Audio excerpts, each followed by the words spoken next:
As entrepreneurs, we all have a reason why we chose to leave our 9 to 5 for an 8 a.m. to 10 p.m. I'm here to capture those stories of why we all hustle and grind for our companies. Genevieve's journey began with a little girl's question in a homeless shelter, leading her from Oprah's stage to boardrooms across America. In 2000, she left a successful TV marketing career to found the Pajama Program, providing 8 million pajamas and books through 42 U.S. chapters. Her transition from corporate executive to nonprofit founder was challenging, but her faith and determination prevailed. In 2020, she launched her next venture, teaching, speaking, and consulting on the importance of purpose and human connection in leadership. Her Purpose ACER program and best-selling book, Purpose, Passion, and Pajamas, inspires companies nationwide.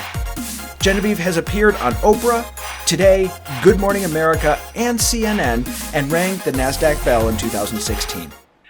So, Genevieve, I am really happy to have you on the podcast today. I really appreciate you being here. Thank you so much. You are the first guest who has been on Oprah. So I always like to point out first when it happens, but you have such an inspiring story. And this is really what I wanted the podcast to be, is stories that are just like yours. So again, super happy to have you on here. Thank you so much. I really appreciate you being here. Oh, thank you for this invitation, Andrew. Anytime. So we heard the intro a little bit, but I always like to hear people say it in their own words, because sometimes you get something different out of it. Tell us a little bit about your background. So especially a major change you made in 2000. Yeah, it was a surprise even to me, because I always wanted to be an executive, one of the women who was breaking that glass ceiling. Since I was little, I watched Mary Tyler Moore's character, Mary Richards, on TV. I'd sneak down and watch her, and she had such an exciting life, and she was independent. And I am the firstborn of 4 in a very, very Italian family. My dad off the boat. So that was not something my parents, pointed me toward. It was more have a family, have children, we want grandchildren, continue, that tradition. So I was a little bit of a rebel and hiding what I wanted, but I did forge my way, went into Manhattan and got a job in TV and loved it, and bought an apartment and single. And, I looked in the mirror and I saw Mary Richards, and I was happy. I was excited. And it was a crazy workaholic life. Lots of my friends, most of them, were also striving for that brass ring. And 12 years in to this very exciting, very busy life, I was alone in my apartment, which was rare, quiet moment. And I heard a voice in me, and it came from here, lower than the head voice that I'm very familiar with. We all are. And it whispered, if this is the next 30 years of your life, is this enough? And it shocked me first to hear that from a place I was not familiar. And then I felt compelled to answer it. And within seconds, just all these past memories of my family life, and my father and mother wanting me, questioning my road and all of that. And I thought, my goodness, am I feeling that missing piece that I ignored? And I realized children was the biggest piece that stood out that I missed. And while I wasn't in a position to have children at that point, I thought, how can I bring them into my life? And I just knew instantaneously that was the hole that was there. And I remembered days ago that I'd seen police and social workers storming into a house to take children out who were being hurt. And they took them to some shelter. And I just remembered that part of it. And I called the police and I asked them about that story and where did they take the children? And they told me some sad facts, and that every city had these emergency shelters, including, of course, New York City. And I called and I asked if I could come and read to the children at night. I did all of this. I don't know who was orchestrating this in me. I know now was my heart. We have a heart voice, and I didn't know what it was called then, but that's what it was. And I was following it. And I went to read to the children at night in my business suit. And I'd never felt more grounded. I felt like a whole human being. Whereas when I thought about it, I was scattered, running around, New York City, around in meetings around the US, around the world, and just going like crazy. But here I felt like I was together. I was a whole person sitting and connected to these other little human beings. And I loved it. And they didn't say anything. They were traumatized. They were there for a day or two until the courts could figure out things. But I was attached to the different groups that I would meet. Every night was a different group. And once I followed to see where they were going to sleep after my story time, and it broke my heart to see them huddled together on futons and cots in the same clothes that they'd been wearing for, I knew, more than a day or two, because they were tight, they weren't clean, and they were, squirming and hugging each other, trying to go to sleep. And I had this memory of my mom at our bedside, mine, my sisters, and she'd tell us stories and make us laugh, and felt so good. And here I'm looking at the scene that was all wrong and cold and frightening. I thought, how are they going to go to sleep? And then I saw the clothes. I said, oh, they're wearing the same clothes. So out of my mouth to the staff was, can I bring some pajamas next week? And I remember like it was yesterday. I even said to myself, I heard myself saying, that was a weird question. That's what you ask. But they said that'd be nice because no one thinks of it. So I brought pajamas the next week, a ton of them, all new and fresh and different sizes. I didn't know who'd be there. And I read the stories and I gave the pajamas out. But there was a little girl, she came up to about my hips, must have been 6 or so. And she, was disheveled and traumatized. And I could tell she was quiet like they all were all evening. And she just was so afraid of me. She wouldn't take anything from me. She kept backing away. And she watched me give them to the other kids. And I went over to her one last time and I knelt down and I tried to show her how soft these pink pajamas were that I wanted to give her, because she had pink in her purple top. And I wanted her to touch them to feel how soft they were. And I told her she could keep them because I thought maybe she would have thought she had to give them back to me. And I said, honey, don't you want your pajamas? And it took her a couple of seconds. And then she leaned in and she whispered, what are pajamas? And that's when it was like a bomb went off. I was not stable. My mind was trying to grasp, and I looked up at the staff person, and she mouths to me, she doesn't know what pajamas are. And I had to collect myself to explain to this little girl what pajamas were. And she took them. And as I was leaving, I knew I was shaking. I turned, and there she was with the door open to show me she was wearing them. And that was it. Andrew, I was done. I felt like I had no control. Of course, we always have it, making our decisions. But I felt like there was only one thing I could do, and it was going to be very different from what I did yesterday. Yeah. And I think I wanted people to hear that story because I think it's something as entrepreneurs we all can resonate with, where, it may not be as powerful of a story as this, because this is just a calling that you had and it was done.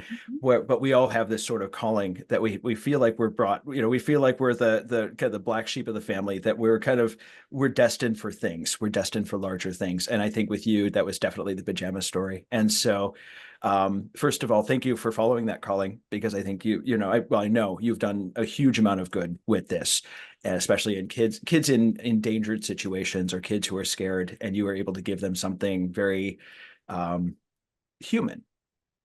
Pajamas. We don't think about it. But, having been in situations where I've seen kids who have had to have been taken out of homes, deeply traumatic, and having that one person say, I'm going to read you a story, which may not have happened to them before, and you're going to get a set of pajamas. I laud you for that. That is a truly amazing calling. Well, it was a calling, and what happened after that really was part exhilarating, part nerve-wracking and terrifying. But it's 24, 25 years now, so there's a lot that's happened. I'd say that fear, I say this to people, and I really believe it in a lot of different ways, and it's on the other side of that fear is the really good stuff. And it's this we're usually programmed, and this is part of the reason why I started the podcast, is I wanted people to hear stories like this, because we're programmed that you go to work, you may, now things are a little different. You may not work for the same place over and over, but you go to work for about 30 years, you retire, you do your thing. It's essentially the same formula we've had for about 100 years. And then there's some that are different, where we have this calling that says, we're going to go do this. We're going to go make something cool. We're going to leave the world in a better place than we found it. We're going to keep going, just this passion.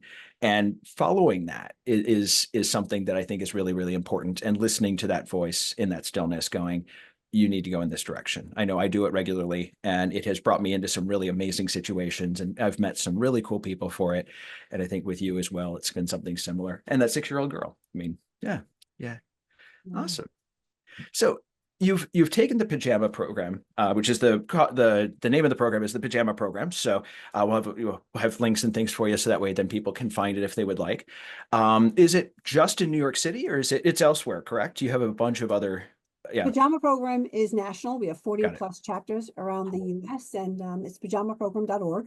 Got it. And you can find out everything, everything you need to know about it. And as a founder, I was also the executive director for the first 20 years. And then Mhm. I wanted to share what I learned, the ups and downs, because people would be curious about my story and then confide that they too wanted to make a change, especially since COVID. Yeah. So I passed the baton to Jamie Dice, who's doing a great job, and she was the president of our board. Cool. And so now I get to speak and write and teach a lot of the lessons for leaders that I've learned. Interesting. Now, because in this situation, I know most people think when they think entrepreneur, they think go out and start a regular business, but I think this counts as that very much as well. What was that first transition like for you? Like so you've gotten to that point where you've heard that voice, you're like, I'm doing this, even through kind of, shaking a little, I'm doing this. What was that first part? Is there something that can you tell your story so that other entrepreneurs who might have this calling have a little bit better understanding what they're getting into, and how that transition went for you, so they can learn through that story? Yes, yes. I think your question is bringing up, I think, a very good example. I was Good. afraid to tell anybody. I can see that.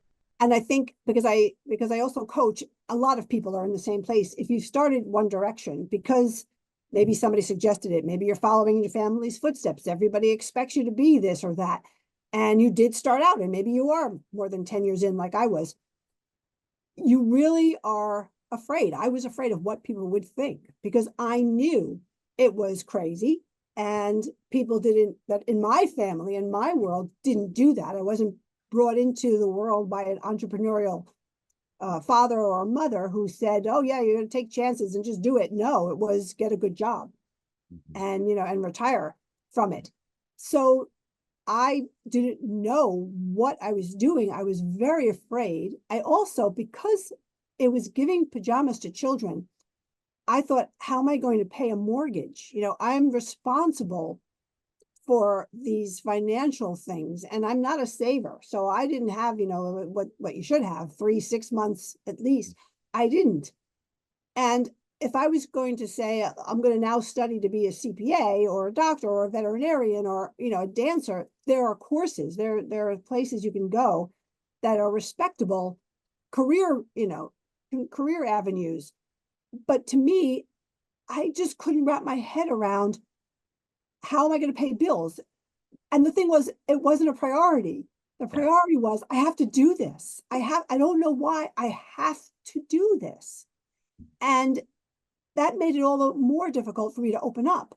And so for months, I juggled running to the shelters, taking the calls, which then were on these big cell phones that you couldn't hide and that you also couldn't have at your office. Uh-huh. People in shelters who were sharing my name with their friends at shelters. Oh, this lady's giving pajamas to children. Yes, she'll give you some. She gives it to everybody. Uh-huh. I had to juggle that with getting my work done, which was becoming very difficult and obvious Yep. to my bosses and everyone that something was going on and I wasn't telling. Mm. So the 6 months or so in, I trusted a friend because I said, I'm going, going crazy. I have to see if I'm crazy. And I started to tell a friend who was also in the corporate world. And I actually had 2 glasses of wine because every time I practiced what I was going to say, it sounded ridiculous. And I said it to her, and she pretty much told me it was ridiculous. She pretty much asked me the questions I had no answers for. How are you going to pay your bills? Why are you going to do this? You think you're changing their lives with pajamas? Can't you just do that on Saturday? And it Mm. was like boom, boom, boom. And I she just shot me down, and I was mortified because I had no answers. She Mhm. didn't get. I just have to, and Mhm. I was hoping she would. Yeah. And it took me a while until I met a great guy, and I figured, okay, here we go. He's going to think, we're going to be a two income relationship. And I can tell it's not going that way. And I told him I met this little girl. I abbreviated it, waiting for the, oh, you're crazy. But he said, go for it. Mhm. And that was the beginning of finding the cheerleaders, finding the people who got it, finding people you could trust. And from that point on, I was able to breathe a little easier. And that's one of the biggest lessons that I share. Leave juggling to the clowns. You've got to open up. People will help. People will get it, especially now. I'm going to use that in the future. Leave juggling to the clowns. I like that because a lot of times we think we have to, that we're juggling a lot of things. We're the ones that are crazy enough to change the world. And unfortunately, that makes us feel crazy sometimes, Mhm. you know, Yeah, it was great that you had this, you found this one person, you found the right person at the right time saying, okay, I'm going to, go do your thing, yeah, go, we'll take care of this. Go do it, Yeah. yeah. I think that's amazing. So you've had, 20 some odd years of this. It was 23 years, I think, before you had stepped away from the organization. And then, so transitioning from that organization, then you went on to other things. And tell us a little bit about what you did after that experience.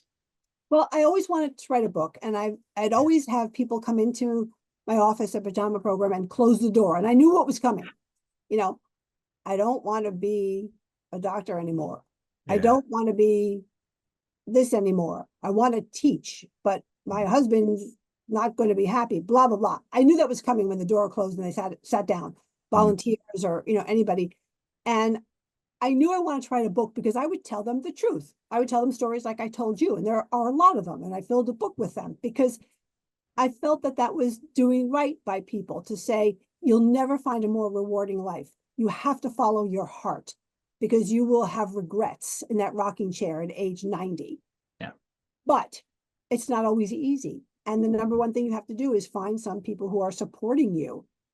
And that's not always closest to home. So I was asked a lot to speak, and I wanted to do that. I wanted to inspire and be people's cheerleaders and tell them the best parts and the scariest parts, and then let them know at the end that I'm there. Call me. I will talk you off the ledge. Every story you have, I have one too. Yeah. So after 20 years, I was able to write the book, and I was able to say, okay, now I'm going to go around and, whoever will help me, I still have to pay my bills. So that's my career now. Yeah. And I think it's one of those things we all have those friends. Like I've got friends that will talk me down off a ledge. I have those friends that will ask me those really hard questions. And thankfully, I mean, they're good enough friends where they can ask me those really hard questions and I don't feel like a complete idiot.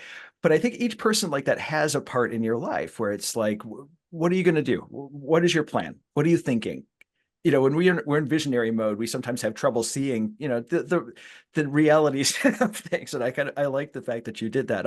It is usually offered over a beer or a couple of glasses of wine, but things like that. I love that. So you've moved on to the speaking. You have your book, which the book is a bunch of stories that you have learned based on this. I just want It's to give a little bit more clarity.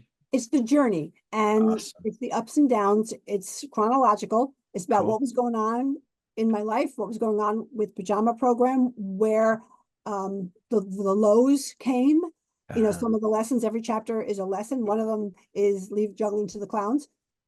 And there are heart of the matter lessons at the end of every chapter that are leaders and entrepreneurs lessons that I learned, a lot of them the hard way. Yeah. We'll have the link to that in the description so people can pick up your book. But that is amazing. And then, so this, if I'm correct about the chronology, this sort of blew up on you. Like when you started going out speaking, is that when you started to go on to TV shows and get some traction on this and start learning? What was that like to be on these? Because you've been on some big name shows. What was that like to do that? And was that part of the Pajama project or was that in the future? Like what kind That of was tell me a Pajama little bit about what that Program. was like? Because that's an Yes, it interesting, was all about Pajama Program. I thought so. Yes, Okay. Yeah. yes. Because I think, you know, before I started telling that story, Yeah. about the little girl. First, I didn't tell anybody that, and then I didn't know how to tell anybody that, and then I started to just try to raise money and raise awareness about the general concept of these children aren't sleeping, in pajamas, and it's not about the pajamas. It's about the hug, the fear, the instability that they don't have at that really vulnerable time for all of us. That's when all of us have fears and doubts creep in, right? When we close the light and we're lying in bed trying to sleep, and our mind is full of those worries and doubts if we have them. Mm. And for the children, I just couldn't imagine how hard it was. But I was afraid to tell the specific story of that little girl because I would cry all the time. And I still cry, and I cry on stage. Yeah. And so I shied away from it because in the corporate world, you didn't cry. You didn't Mhm. talk about an emotional story. We didn't share stories. But the first time I did, the reaction from other people was beautiful. Mm. And they felt that. They felt her emptiness, her loneliness, her fear. And they also felt this is not rocket science. We can get some pajamas. Mhm. And I think that's what resonated with so many people, and people who wanted their program to resonate with their viewers or their listeners. These stories that before the last couple of years we weren't used to sharing on a big stage. Yeah. It, so we talked about your first book. I want to talk a little bit about your second book because I think it's really relevant to a lot of people, and that is Purpose, Passion, and Moxie: How to Lead the Way and Leave a Legacy. And tell me a little bit about what brought on that book, and a couple of kind of like the underlying themes of the book itself about leadership and legacy, that sort of. Yeah. Right, right. Well, the second one is a workbook, and it's about leaving a legacy in nonprofit, because I think coming out of COVID, I can't tell you how many people have called me for help starting a nonprofit. And that's a beautiful thing. We all had this near-death experience, right? Yeah. Where we felt, okay, I've got it, I can do something more, whether I leave my job or I find it in addition to my job. So it's been a beautiful thing. And I wanted to write this for people so that they would know their work and their idea is appreciated. And it's the way that we're going to leave the earth with what we've done, how we've impacted people, how we've taken, and we've worked with something that brought integrity beyond ourselves. It's not all about us at the end of the day. It's how are we impacting? What are we giving? How are we sharing? And for so many, it's a lot of it is giving back. And that brought me to the people asking the basic questions. How do I start a nonprofit? What do I do? What's my best path? So that is specifically for those starting nonprofits. But the legacy part is for everybody. It's for how we're impacting in our day job. And our if you're making $1 million, more power to you. Mm-hmm. Share what you have as far as your experience and your guidance and your advice. Be a mentor, be a sponsor, be a cheerleader. That's what people are going to remember. Whatever you're contributing to the greater good, that's your legacy. Yeah. And I think that's something that all entrepreneurs have, is that legacy that we're going to leave. We're going to leave people in a better condition than we found them. And so thank you so much for saying that. I appreciate it. So we're getting towards the end of the episode, and I do have one question I ask everyone. What is one book or podcast that has had a significant impact on your life? One, I have two. Sure. Well, the first one, when I was very young, and I had just started a small one-person a company. It's The Power of Positive Thinking by Norman Vincent Peale. Mm-hmm. And it was just, it had a lot of mantras in it that you can repeat to yourself when you're getting fearful. And I was a lot sitting by myself. And I just felt like it was magical. Just, it sounds trite, be happy, but just be positive. Seriously, it's not trite. Just, and now we hear it all the time, right? I mean, we hear it everywhere. Be positive, envision what you want to see. When you have a negative thought, cancel it out with a positive one. Be optimistic. But that really impacted me. And then somebody suggested a really cool book. It's Not About the Horse by Wyatt Webb. Huh. Interesting. Okay. Very, very cool book. He started a program at a spa in Arizona, Okay. and it's about fear and doubt, but it's therapy with a horse. Okay. And it's very clever. I mean, he worked with horses, and he learned how to understand a person's fears and doubts by how they followed instructions on taking care of the horse that Huh. he was introducing them to. And it's I did it not with him because he'd retired, but I did it a few years ago. Mhm. And I mean, I cried the whole time because you are trying to get the horse to love you, basically, Mhm. right? To do what you wanted him to do and to be close, and you don't want to be afraid of him, be afraid of the unknowns in your life. This is a big horse. It's a big unknown, it's a big fear. And Mhm. you're trying to be one with it. You want it to love you. And it stirs up all these crazy feelings in you. And it's an amazing study. It's an amazing book on how he shows you what's blocking you, and compares it to taking care of a horse for the first time. It's very interesting. Interesting. Huh. Yeah, yeah. Awesome. Huh. Not And as about the horse. Yeah, yeah. And as somebody who's worked with horses, I had an uncle in Canada who had a farm, and we've had a couple of horses too. And just understanding how they work, they're very intelligent. They like you if they like you. They're a little standoffish at first, but when you really get a good relationship with a horse, it's truly just a magical experience. It's really interesting. So yeah, you get this sort of symbiotic thing going on with them, which is really, if you've never been around a horse, I'd highly recommend you do. That's just my thought. But interesting. Yeah. So, Genevieve, thank you so much for being on the show today. I really appreciate you having here. Oh, thank you, Andrew. I've really enjoyed our conversation. Same here. Thanks again for joining us on the Hustle and Grind podcast. If you'd like to learn more about Genevieve, check out the links in the description.